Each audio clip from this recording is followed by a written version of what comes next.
Okay, welcome back to Billy Bob Campfire Cooking.com. My name is still Jerry Moss in the beautiful hills of Montana. Let me tell you what I did. After that last video was taken, about 8-9 years ago, after we invented the Billy Bob, I outgrew that Billy Bob after the first month.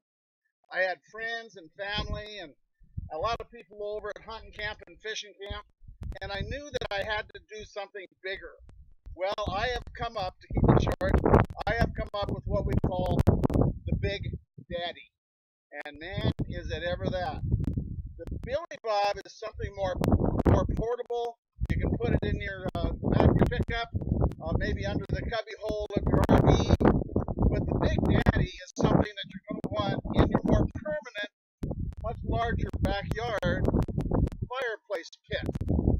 It weighs about 50 pounds.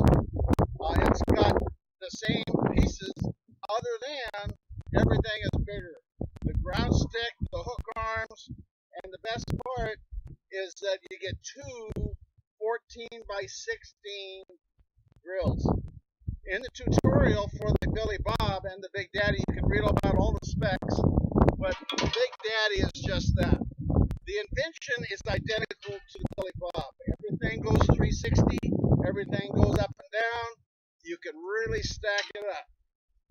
I did a Big Daddy for the fire chief, or the chief of police in Wisconsin about 3 months ago.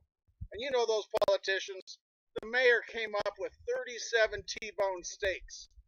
And the guy was really concerned and he called me, well, is this going to hold my boss's party, political party?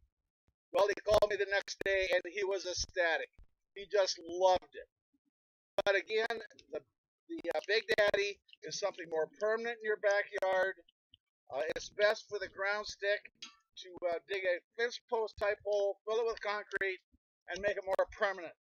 But if you want something to go into the back hills, horseback, however you're doing it, or your cubby holes in your RV, the Billy Bob is the one that you want.